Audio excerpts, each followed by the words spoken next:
농보는 충청남도 홍성에 소재한 단체고요.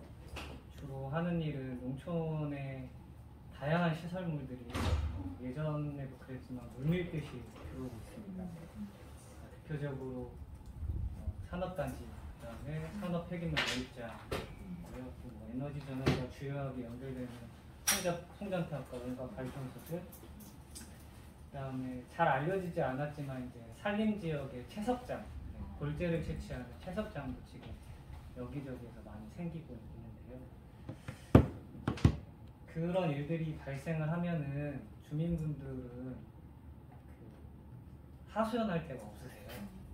일단 주민분들이 인지하기 시작한 그 순간은 대부분 사업의 말미 단계에 인지하시기 때문에 대부분 마지막 수단으로 법정 싸움을 많이 고려하시는데 법률적인 지원을 못 받고 있기 때문에 그 법률적인 지원을 하기 위해서 만들어진 단체고요.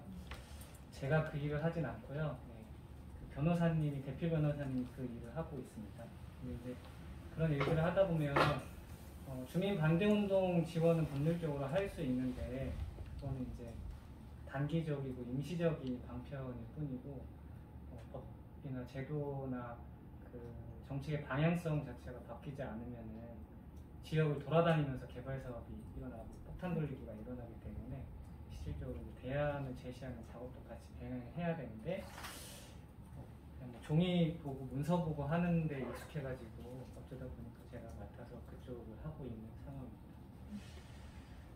저는 작년 3월에 귀촌을 했고요.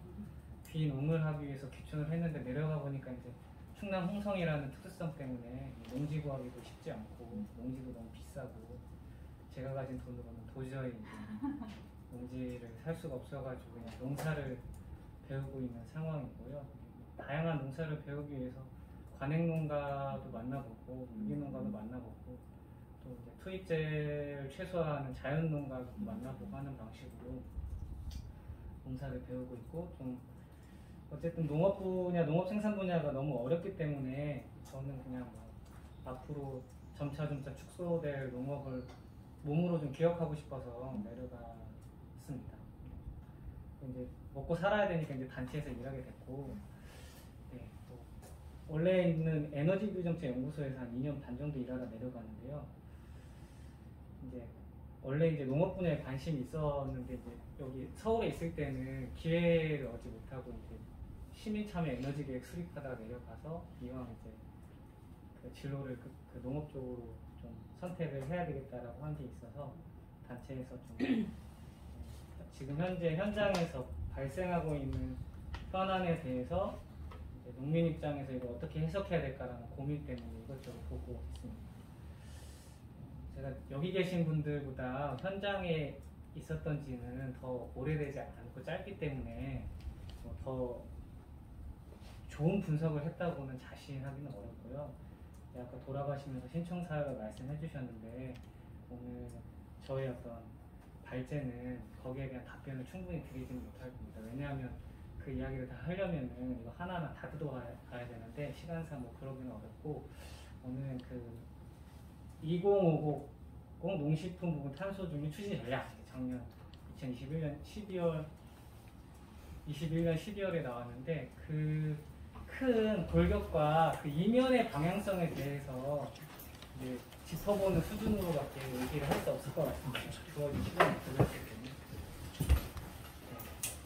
그래서 아까 뭐 실질적인 탄소 가축 방법이 뭐냐, 네, 거기까지는 다 일일이 다 얘기할 수 없다. 그다음에 역량상 그걸 다 평가할 재주도 없고. 오늘은 그 농식품부의 주요 추진 전략의 큰 방향성, 네, 기본 어떤 전제, 이게 과연 정확하고 타당한 것인가, 네, 그게 품고 있는 함의는 뭔가, 뭐 이 정도 차원에서 짚어볼 수 있을 것 같습니다. 뭐 아시는 분들은 아시겠지만 이제 스리랑카 대통령이 이제 물러났지 않습니까? 스리랑카 대통령이 물러난 계기가 이제 스리랑카에서 그 화학비료와 농약 사용을 법적으로 규제하면서 기존 농가들이 그걸로는 우리가 농사짓고 먹고 살 수 없다라고 해가지고 이제 소유 사태가 일어나고 그게 이제 실제 대통령까지 밀어내는 일들이 발생했고, 그 이전에는 네덜란드에서 이제 농민들이 트랙터 몰고 나와서 시위를 했죠. 그건 이제 유럽 연합의 지하수의 질소함량 규제 때문에 그 규제로는 소규모 농가, 이제 소규모라는 건 굉장히 경제적인 개념이기보다는 정치적 개념이기 때문에 나라마다 소규모 농가는 좀 다르긴 하지만 소규모 농가에서는 이런 규제로는 이제 올라가는 생산비, 떨어진 농산물 가격에 버틸 수가 없다라는 의미에서 반대를 했고, 그 이전에 2019년 12월에는 독일 농민들이 베를린을 점거한 적이 있습니다.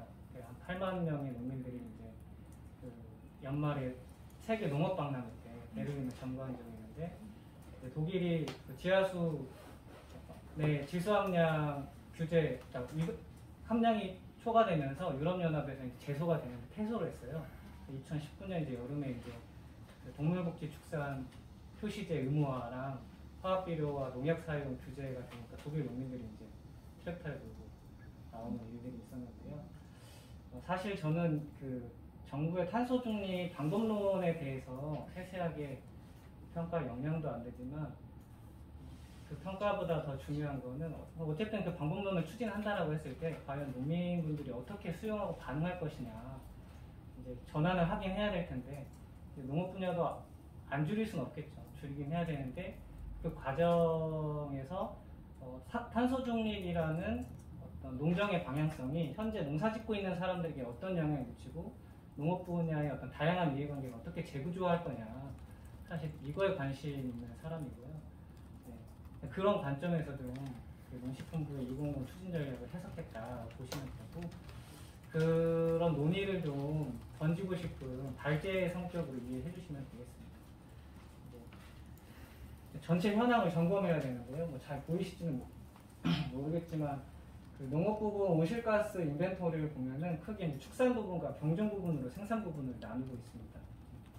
축산 부분 뒤에 살펴볼 거고, 경정 부분은 이제 축산 이외에 이제 변농사, 반농사를 이야기하고 있는데, 보시면 아시겠지만 경정 부분은 계속 감소를 하고 있고요. 축산 부분은 이제 증가를 하고 있는 상황입니다.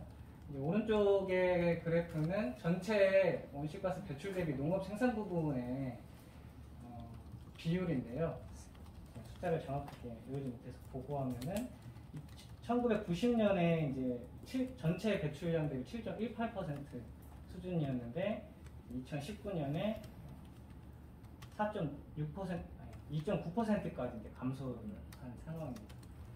현장에 계신 분들은 다들 느끼시겠지만 농업 부분 자체가 축소되고 있기 때문에, 그리고 이제 농업 분야 이외의 타산업 분야의 그 생산량이나 경제활동량이 많아지기 때문에 당연한 결과다라고 이렇게 이해하실 수 있고, 이제 주요 항목별로 살펴보면은 잘 안 보이시겠지만 설명을 해드리면은 맨 위에 있는 그래프가 벼재배 부분인데요.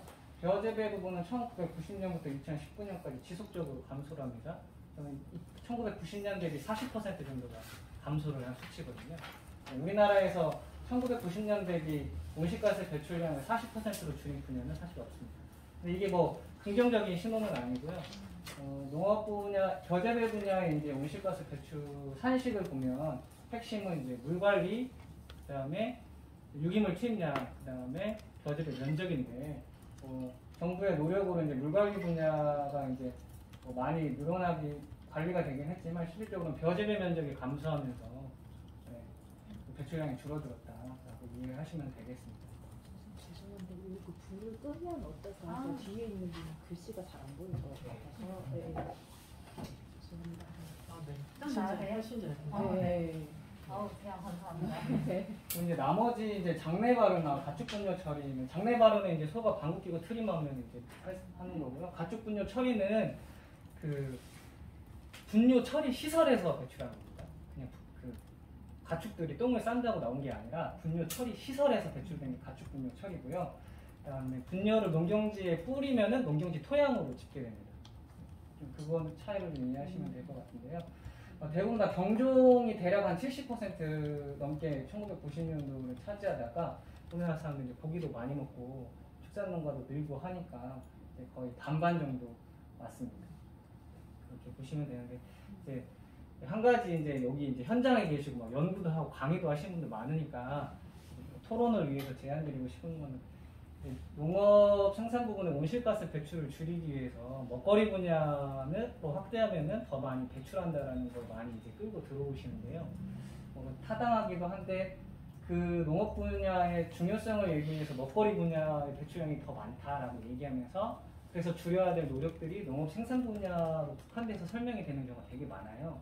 먹거리로 확대했으면 나머지 먹거리 부분도 줄여야 될 노력들이 같이 이야기돼야 되는데 농업 분야를 더 줄여야 된다라는 근거로 활용하기 위해서 먹거리 분야로 확대해서 얘기하는 경우가 있는데 그거는 좀 농민분들을 만날 때는 좀 지양할 필요가 있지 않겠나라는 생각이 들고 다만 이제 과소집계 생산 부분에서 과소집계 되는 부분은 분명히 있습니다. 왜냐하면 지금 장내 발효, 가축분뇨, 작물자연산, 소각까지 이제 두루 있는데 일단 에너지 부분이 빠졌고요. 에너지 부분에서도 전력 사용량은 전환 부분으로 들어가기 때문에 또 빠져 있습니다.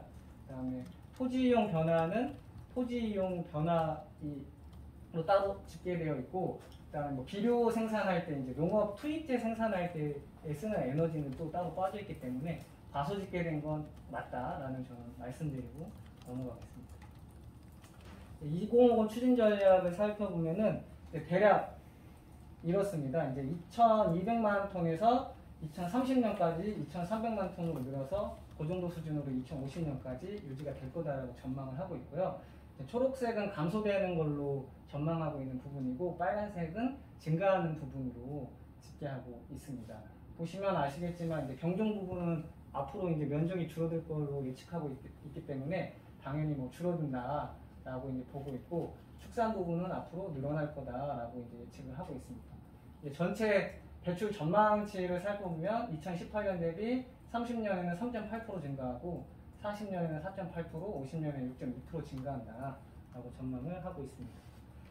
이제 감축 목표인데요. 이제 하여튼 BAU 이제 이대로 살면 어떻게 될 거냐를 기준으로 이제 시나리오를 쓰는 것에 대한 비판도 많이 있는 걸로 아는데 어쨌든 이제 2050 추진 전략에서는 배출 전망치, 그다음에 감축 목표 이렇게 제시를 하고 있기 때문에 살펴보면 배출 전망치 대비 2030년 감축량은 25.4%, 28.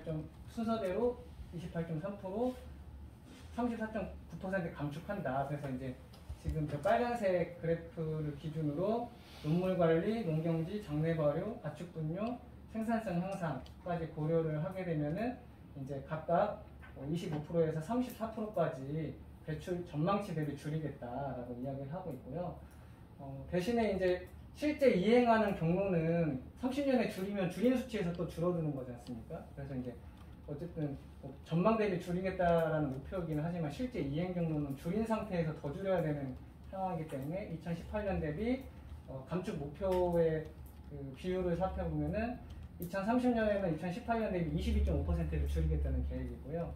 2040년에는 24.9%, 2050년에는 30.8%. 그래서 2050년까지 농업생산 분야는 2018년 배출량 대비 30.8%를 줄이겠다는 계획을 지금 농식품부는 가지고 있는 것으로 이해할 수 있습니다. 네, 감축 수단별 목표 비중을 보시면요. 보시면 아시겠지만 농경지하고 가축분뇨 비중이 굉장히 높고 농물 관리나 생산성 향상의 비중은 좀 상대적으로 낮은 상황인데요. 네, 감축 수단별로 내용을 좀 살펴볼 필요가 있어서 확대해서 좀 보시겠습니다. 아까도 얘기했듯이 이제 그 저재배 부분에 온실가스 배출 상식은 면적, 물 관리, 유기물 투입량 이게 이제 핵심이라고 할 수 있는데 간당관계라는 거는 6월달에 벼를 심으면 7월까지 물을 대서 잡초를 잡은 다음에 7월부터 이제 물을 빼서 이제 땅을 말리는 걸 이제 그 간당관계라고 합니다. 그래서 이제 간당관계라는 말이 너무 어려우니까 쉽게 얘기하면 중간물대인데 이게 이제 2주 이상 하냐, 2주 미만으로 하냐에 따라서 이제 배출 계수가 좀 달라지기 때문에 그 기준으로 얘기를 한 거고 눈물 얕게 되기는 그렇게 2주 이상 그 물을 말린 다음에 다시 이제 물을 대는데 물을 얕게 돼서 자연 증발을 해가지고 이제 표면을 드러나게 하는 이제 농법인데 왜 그러냐면 이제 물이 투입되면은 논에 있는 유기물이 이제 현기적 분해라고 해가지고 산소 없이 이제 분해가 되는데 그 과정에서 메탄이 발생하거든요. 그래서 이제 물을 빼는 게 굉장히 중요하게 이제 여겨지고 있습니다. 그래서 그러면 물 빼는 걸 어떻게 할 거냐라고 했을 때 농식품부 계획은 이제 자동화라는 게 보이시죠? 자동 물고를 설치해가지고 농민분들의 노동력 투입을 이제 최소화하면서 전환을 하겠다라는 건데요. 이게 이제 현장에서는 또 적용하기는 쉽지 않겠죠. 왜냐하면 이 자동 물고를 설치해야 되고 자동 물고가 이제 기능을 하려면은 수로에 물이 항상 있어야 되는 상황입니다. 그리고 이제 저기 이제 디지털까지 되려면 통신비가 또 발생을 하고, 그다음에 논물 약계되기가 효과가 있으려면은 논의 평탄화가 필수입니다. 이런 조건들이 다 충족되면서 이제 논물 약계되기를 하기에는 시간도 많이 필요하고 인프라 전환의 비용도 많이 필요한 상황입니다. 그리고 일단 소개를 해드려야 되니까 이렇게 말씀드리고요. 보시면 아시겠지만 이제 사실 감축량은 10년 단위로 다 동일해요. 그래서 변하는 건 없습니다. 이제 배출 전망치 대비 감축량이 적은데 이제 이런 데서 이제 제가 의문이 되는 거는 배출 기술은 갈수록 고도화되는 걸로 나와요. 용수 관리를 자동화하고 용수 공급 체계를 개편하고 용수 관리를 효율화해서 고도화된다는 거는 배출량을 점점 더 줄여가겠다는 내용인데 실제로 수치상으로는 늘어나는 게 없죠. 그러니까 뭔가 좀 앞뒤가 안 맞는, 늘어나든지 아니면은 뭐 애초에 변홍사 부분은 너무 그 탄소 감축하기 압박하기가 어려워서 2030년 이후로는 뭐 줄이지 않겠다라는 입장인 건지, 아니면은 이걸 그냥 배출 전망치 대비 수치를 맞추기 위함인 건지 내용과 수치가 사실상은 좀 이해 안 되는 부분이 있습니다. 그다음에 농경지 부분인데요. 보시면 아시겠지만 그 농경지 분야에 투입되는 유기물, 그러니까 무기화학 물질하고 분열량을 줄여야 온실가스 배출이 줄어들기 때문에 그 관련해서 이제 줄이겠다라는 거고, 이제 토양에 이제 적정한 시비량을 찾아가지고 생산성을 유지하면서도 온실가스 배출을 줄이겠다라는 이제 목표가 이제 이 수치와 밑에 내용을 통해서 나오는데, 농경지 부분에서 핵심은 농경지에 투입되는 분열을 줄이겠다라는 게 이제 농식품부의 계획입니다. 장내 발효 부분은 이제 저도 뭐 자세히는 모르지만 이제 저메탄 사료, 먹어서 트림할 때 메탄이 나오니까 트림을 좀 적게 하는 방식으로 하는 첨가제나 그다음에 보충제, 이 두 가지가 있거든요. 사료에는 첨가제는 먹는 사료에 뿌려서 하는 게 첨가제고, 보충제는 우리가 단백질 보충제 먹듯이 사료 말고 다른 건 이제 섭취하기 위해서 하자라는 건데, 해조류 같은 특성 물질이 이제 투입되면은 좀 트름을 좀 덜 해서 메탄이 덜 발생하더라라는 이제 방식이고요. 저단백 사료는 이제 질소를 줄여야 되니까 단백질, 그러니까 사료의 단백질을 줄이게 되면 이제 똥에서 나오는 질소가 줄어들 테니까 이제 사료 개발을 통해서 줄이겠다라는 방식이 있는데요. 제가 얼마 전에 농진청에 이제 그 연구사님 강의를 들었는데, 이것도 이제 아직 이제 개발 단계고 연구가 많이 필요한데, 일단 가장 핵심적인 문제는 소가 항산성을 유지하려고 하는 경향이 있다. 그래서 이제 처음에 먹으면은 효과가 나타나는데, 그게 다시 이제 그거 계속 똑같은 걸 먹으면 장기적으로는 이제 그 추이가 이제 회복되는 경향이 있어서 뭐 이런 게 좀 쟁점이라고 하고요. 네, 가축 분뇨는 여기 처리 시설을 말하는 건데, 이제 어쨌든 투입량을 줄이면은 그 똥을 어떻게든 처리를 해야 되잖아요. 그 처리를 할 때 앞으로는 이거를 에너지 자원으로 쓰겠다라는 게 이제 가축 분뇨 처리 시설의 핵심입니다.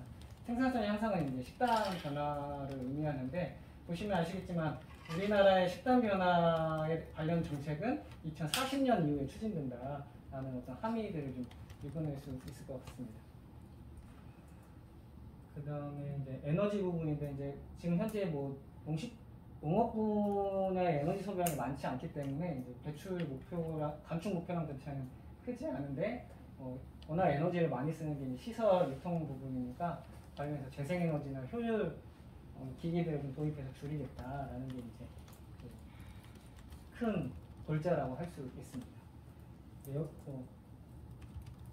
그 다음부터가 이제 좀 하고 싶은 얘기인데요. 일단은 뭐 다들 아시겠지만 2018년 기준으로 2050년까지 감축량 중에서 언제 감축이 제일 많냐라고 따져보면은 2030년까지인데요.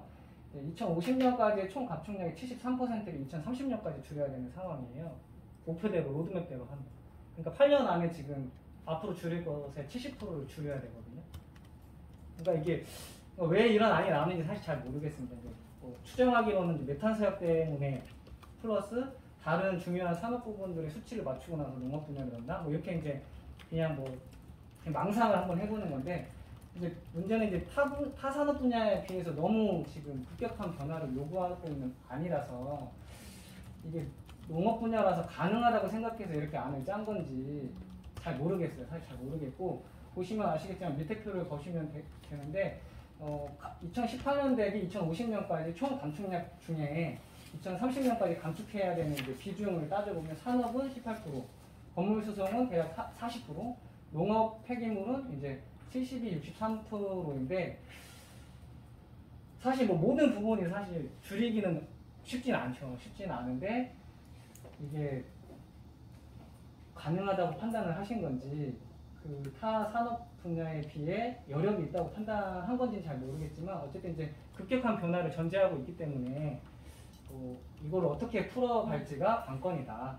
그다음에 과연 아시겠지만 농업 분야의 목표들은 사실 한 번도 지켜진 적이 없거든요. 뭐 유기농 면적 확대하겠다고 지켜진 적이 없습니다. 곡물 자금 높이겠다 지켜진 적이 없습니다. 그러니까 이제 지켜지지 않아도 아무 일이 일어나지 않기 때문에 이렇게 진행되는 건가 싶을 정도로 좀 굉장히 그 과감하고 용감무쌍한 안이 나왔다라고 좀 짚고 넘어가야 될 것 같습니다. 그 2050년 추진 전략에서 핵심은 사실 똥 줄이기입니다. 똥을 어떻게 처리할 거냐인데요. 이제 감축량 중에 감축 비중이 높은 것만 가지고 온 겁니다. 보면은 핵심은 이제 분뇨 처리인데요.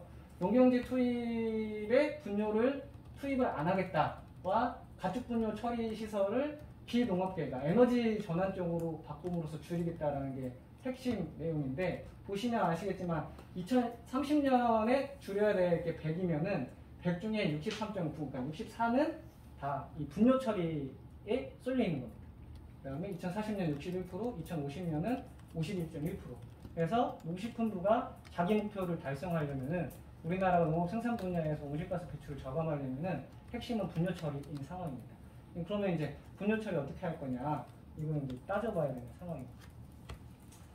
우리나라의 분뇨 처리 방식이 이제 왼쪽 표인데요. 현재는 농가에서 본인들이 소유하거나 혹은 뭐 주변에 있는 농지에 퇴비로 이제 내고 있는 비율이 73.9%이고요.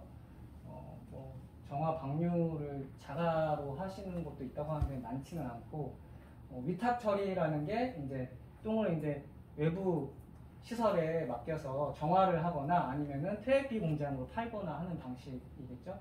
해양 배출은 그냥 해양에 투기하는 건데요. 이게 국제법이 바뀌면서 2012년부터는 그 바다에 배출할 수 없게 됐습니다. 이게 자가 처리 비율이라면 전체 자원화되는 물량을 살펴보면은 90%가 퇴비로 지금 나가고 있는 상황입니다. 분뇨 중에. 이거는 이제 분뇨 농경지에 투입되는 그 처리 방식, 농경지 투입 처리 방식의 온실가스 배출량입니다. 보시면 아시겠지만 화학비료는 투입량이 계속 줄기 때문에 온실가스 배출량이 계속 줄어들고 있는데, 가축 분뇨는 지금 투입량이 많아져서 점점 높아지고 있다는 걸 알 수 있고요. 그 다음에 이게 그 가축 분뇨 처리 시설과 농경주 투입되는 분뇨 처리의 온실가스 배출량을 비교한 건데, 잘 안 보이시겠지만 빨간색은 처리 시설에서 배출하고 있는 온실가스 배출량이고, 그다음에 분뇨 토양 투입이 이제 요점 맨 밑에 있는 점이잖아요. 이게 이제 분뇨를 농경지에 투입해서 발생하는 온실가스 배출입니다. 그러니까 보시면 아시겠지만 처리 시설에서 처리하는 것보다 그냥 농경지에 투입하는 게 온실가스 배출량이 적어요. 네. 자연분해되는 게 있기 때문에. 근데 이제 이거는 직접 배출이기 때문에 간접 배출도 고려를 해야 되는데, 온실가스 인벤토리에서는 가축 분뇨를 농경지에 투입했을 때의 간접 배출을 따로 집계하진 않아요. 간접 배출은 다 통으로 묶여 있어요. 그러니까 예를 들어서 왼쪽으로 아까 보시면은 화학비료 있었고, 그다음에 가축 분뇨 농경지 투입이 있었고, 작물잔사 환원이 이제 직접 투입되는 양이라면 그거에 대한 간접 배출량을 각각 이 항목별로 집계하지 않고 간접 배출 하나의 항목으로 계산이 돼요. 그래서 이제 이게 직접 배출만 다룬 거기 때문에 좀 평가하기가 어려워서 다 합쳐져 있지만 간접 배출량은 제가 다 더했어요. 온실가스 인벤토리에서 다 더하면 간접 배출까지 하면은 이제 그 농경지 투입이 더 많아지긴 하지만 실질적으로는 또이또이다. 근데 아까 생각해 보시면 아시겠지만 자원화 물량, 농경지에 투입되는 양을 고려해 봤을 때 90%가 그 농경지에 투입된다고 했는데 처리 시설이 10%밖에 안 되는데 처리 시설의 배출량이 저만큼 많은 거니까 여기서 이제 정확하진 않지만 함의를 도출할 수 있는 거는 처리 시설에서 처리하는 것보다 그냥 농경지에 투입하는 게 오히려 그 온실가스 배출량은 더 적다라고 이제 이해해 볼 수 있는 상황입니다. 이제 이것이 가지는 문제는 2050 추진 전략에서 하고 있는 전망치인데요. 보시면 아시겠지만 경지 면적은 계속 줄어갈 거라고 예상을 하고 있거든요. 근데 가축 사육수는 계속 늘어날 거라고 지금 전망을 하고 있어요. 이게 함의하는 게 뭐냐면 단위 면적당 투입되는 유기물량이 엄청나게 많아진다는 뜻이에요. 그러면 어떤 문제가 발생할까요? 네, 농경지 양분 수지가 엄청 높아지겠죠. 네. 그래서 이제 이 2015년, 그러니까 농식품 분야는 자료가 없어서 너무 분석하기가 힘든데요. 어거지로 연구자료, 2차 연구자료를 막 끌고 모아가지고 보면 이게 이제 도별 양분 수지인데요. 보시면 아시겠지만 초과율을 보시면 아시겠지만 어마무시하죠. 네. 그러니까 지금 농경지에는 양분이 더 들어가면 안 되는 상황입니다. 들어갈 데가 없어요. 질소하고 인을 이제 양분 수지를 많이 집계를 하는데 넣을 데가 없는 상황이고 우리 질소와 인의 양분 수지는 우리나라 OECD 중에 최고 수준입니다. 줄지도 않고 계속 선두로 달리고 있습니다. 네. 그러면 이제 이 환경부와 농식품부가 그 농촌경제연구원에서 의뢰해서 이제 양분 총량제를 도입하기 위해서 한 연구의 이제 표인데 보시면 아시겠지만 질소와 인산의 그 각각 항목별 그 공급량을 이 표로 이제 제시하고 있는데요. 가축 분뇨, 화학 비료, 유기질 비료는 이제 유각 같은 거, 그게 이제 유기질 비료입니다. 네. 질소와 인산을 요만큼 투입하고 있다라는 걸 알 수 있고, 네. 네. 그래서 이제 그 연구 보고서를 보면은 어떻게 계산했는지 이제 나와요. 그래서 양분 초과량은 전체 공급량 중에 작물 요구량을 빼서 적정 요구량으로 나눠주면은 그 양분 초과율이 나오잖아요. 이제 우리는 앞에서 비율과 공급량을 알았으니까 적정 요구량을 구할 수가 있죠. 이걸 역산해가지고 계산하면 이렇게 나옵니다. 그러면은 양분 요구량을 계산을 해가지고 전체 공급량에서 질소를 빼주면 초과량이 나오잖아요. 근데 만약에 지금 현재 수준에서 화학 비료를 다 쓰지 않는다라고 계산해도 전체적으로는 초과합니다. 근데 지역적으로 넣을 수 있는 데가 있어요. 강원도나 전라남도, 경상남도, 제주도는 화학 비료를 지금 현재부터 하나도 쓰지 않는다라고 전제를 하면은 추가적으로 넣을 수 있는 가축 분뇨가 여력이 있는 겁니다. 이 질소는 그렇고요. 인을 보면은 좀 상황이 더 안 좋죠. 전라남도와 제주도 이외에는 사실 더 들어갈 데가 없어요. 화학 비료를 지금 이 순간부터 하나도 안 쓴다고 하더라도. 네. 전체 총량 기준으로 보면은 우리나라에서 발생하는 가축 분뇨는 농경지에 들어갈 데가 없습니다. 가장 좋은 방법은 사실 농경지가 유지되는 게 제일 가장 좋은 방법이에요. 경축순환 얘기하는데 경축순환의 핵심은 균형이거든요. 발생하는 분뇨량과 유지되는 농경지의 균형인데 우리나라는 농지가 당연하게 줄어들 거라고 전망을 하고 있습니다. 그러니까 큰 골격으로 봤을 때 수많은 어떤 그 기술적 수단들이 나오지만 전체 큰 틀에서 만약에 이 가축 분뇨가 핵심적인 배출 감축 수단이라고 상정했다면 이 추진 전략에서 핵심적으로 나가려는 큰 골격의 전략 중 하나는 농경지 보존과 가축 사육도수의 규제에 대한 내용이 나와야 돼요. 그래야 종합적으로 맞습니다. 근데 그런 내용은 사실 없거든요. 근데 문제는 비농업계 이동도 간단치는 않습니다. 이게 이제 한국환경연구, 예전에 환경정책평가연구원인데 환경연구원에서 2019년에 이제 발행한 보고서인데요.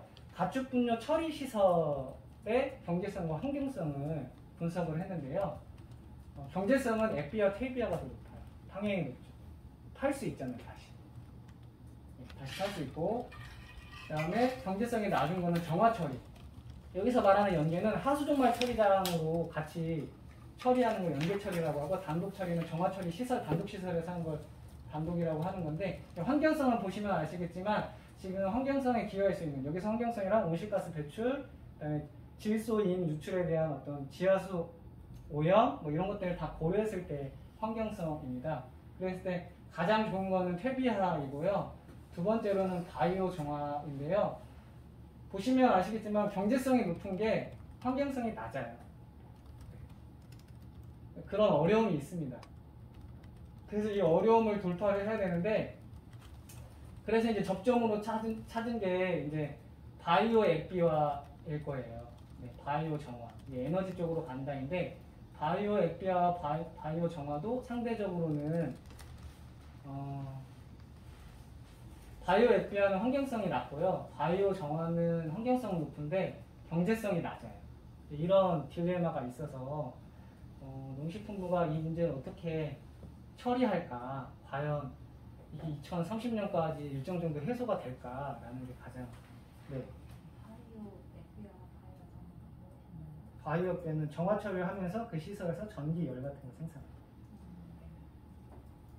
바이오는 그 에너지화를 한다는 거거든요. 그러면은 농촌에 사실 그러면은 바이오 플랜트가 들어가야 되는 상황이거든요. 지금 탄소 감축을 하려면. 근데 이거 안 하고 있었던 건 아닙니다. 이거 2022년도 그 농식품부 그 예산서입니다. 예산서를 보면은 아시겠지만 가축분뇨 처리 지원이 2021년 대비 2022년에 16.2%가 줄어들어요. 당연히 아시겠죠? 왜 그런지. 지역에서 지금 짓지를 못해요. 그러니까 예산이 줄어요. 예산이 줄고 할 수 없다라는 건 어느 정도, 빨리 할 수 없다라는 건 어느 정도 알고 있는 상태에서 농식품부는 아까 같은 추진 전략을 내놓은 거거든요. 공동자원화 시설 보면은 예산이 많이 빠집니다. 가축분뇨, 근데 이제 뭐 이거는 2022년 예산이고 탄소 중립 계획은 2021년도 연말에 나왔기 때문에 다 반영을 못했을 거다라고 얘기할 수는 있는데요.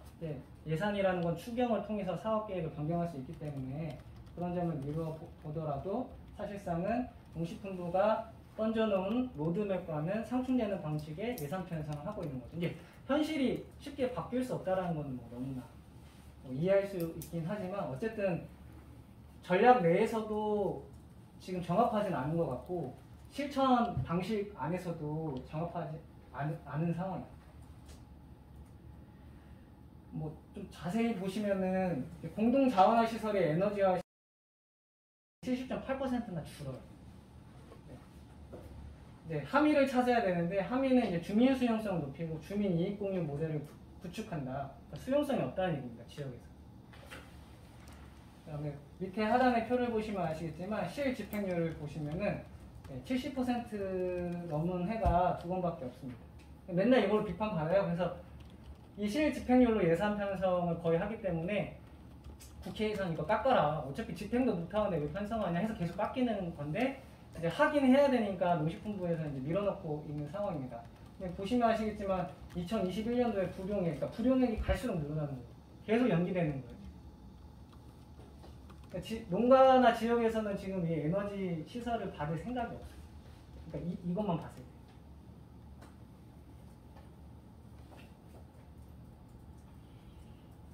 이제 너무 빨랐나? 하여튼 결론인데, 아까도 말씀드렸지만 이게 가축분뇨 처리를 핵심으로 삼을 거면은, 이게 정합하려면은 농지를 어떻게 보존할 것인가에 대한 계획이 나와줘야 됩니다.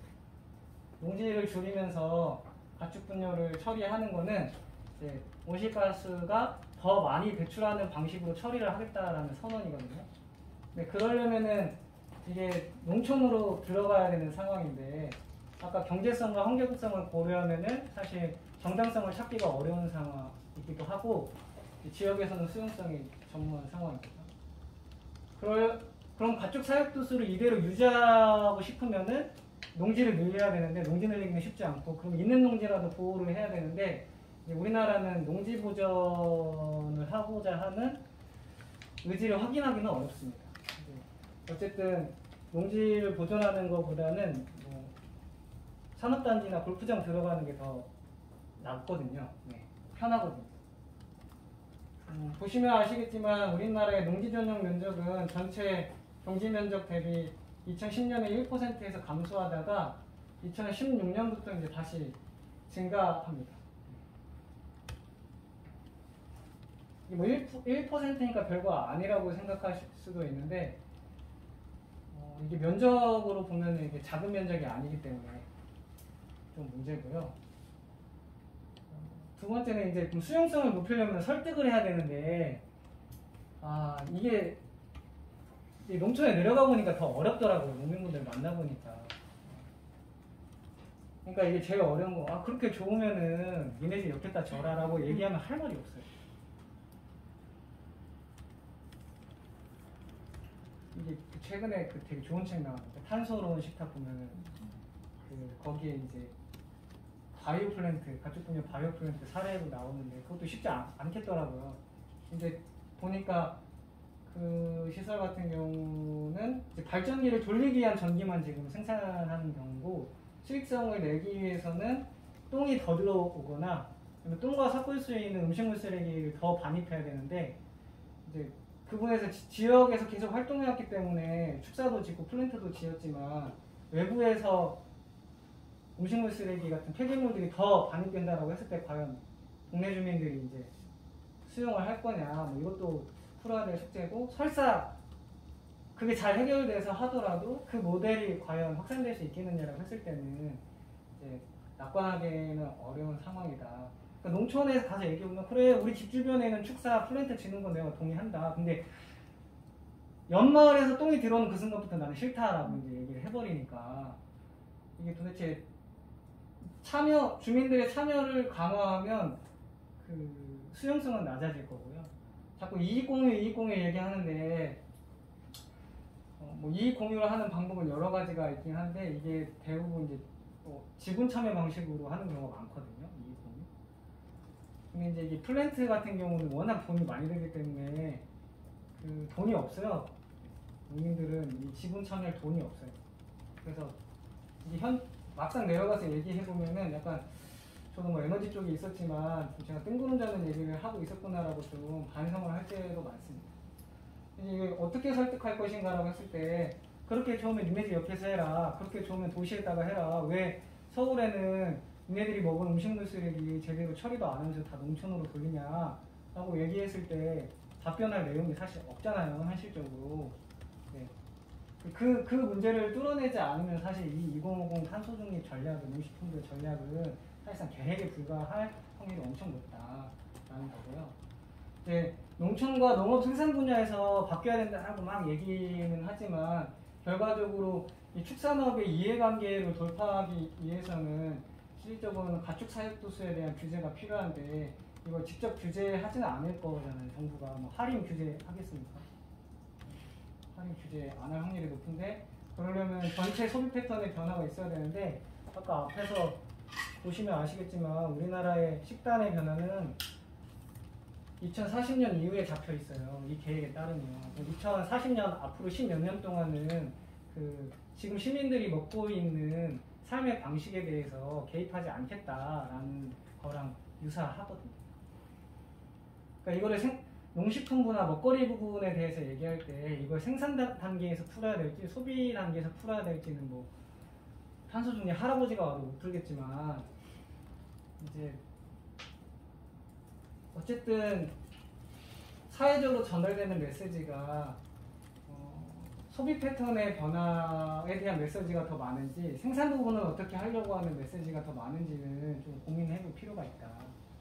이게 한쪽에서 압력이 강해질 때 다른 쪽에서 그걸 풀어주지 않으면 경직된 반응이 나오고 그런 게 이제 뭐 독일, 네덜란드 이런 데서 일어났듯이 스리랑카에서 일어났듯이 농민들이라고 해서 그런 반응을 안 하에 대한 보장은 없는데 근데 이제 농식품부 입장에서는 농민들만큼 조직화되지 않은 집단도 많지 않기 때문에 뭐 힘으로 밀어붙일 수도 있겠죠. 그게 어떻게 되는지는 사실 뭐 예측하기 어려운 부분인 것 같습니다. 그래서 이제 큰 이면의 전략에 대해서 살펴보면 좀 이해하기는 어려운 상황이다. 그리고 전체 뭔가 각각 요소별로 기술적인 수단은 있는데 그 기술적인 수단을 지금 해결하는 것도 난망하지만 그게 시간이 걸린다라고 했을 때는 이제 농식품부의 전망대로 가게 되면은 그러니까 목표를 달성하지 못하고 현재의 농사짓는 사람들의 사회적 관계를 크게 변형시키기 거기 때문에 어쨌든 이거를 농업 이해 부분에서 먹거리 전체의 관점에서 그 압력을 뭐 기업에 대한 규제나 소비 단계에 대한 어떤 인식 개선이나 이런 것들이 따라가지 않은 상태에서 진행되는 거는 이 생산 부분에 너무 과중한 부담을 주는 거다. 근데 그거를 우회하기 위해서 수많은 이제 기술적 해법들을 로드맵에 다 넣어놨는데 과연 그 방식, 그 현행 질서를 유지하는 방식으로 이제 탄소 감축이 가능하겠냐? 이런 이제 고민이 사실상 있는 상황이고요. 그게 이제 지역에서 수용될 것인가라고 하는 의문을 가질 수밖에 없는 게 현재 2050 탄소 중립 추진 전략이다. 라는 이야기를 드리고 싶습니다. 원래는 뭐 사실 뭐 시간이 충분히 더 있었다면 농물 관리 분야도 더 세세히 얘기하고 뭐 하려고 했지만 뭐 시간이 많지는 않기 때문에 일단 핵심적인 수단에 한해서만 살펴봤고 준비한 이야기는 여기까지인데 혹시 제가 질문에 대답할 수 있을지는 모르겠지만 질문을 주시면은 좀 대답을 해보고 제가 답변하지 못하면 또 여기 워낙 현장에서 오래 고민하신 분도 계시기 때문에 같이 토론하는 방식으로 남는 시간을 좀 보내면 좋겠다 싶습니다. 그럼 여기까지 준비한 이야기를 마치도록 하겠습니다.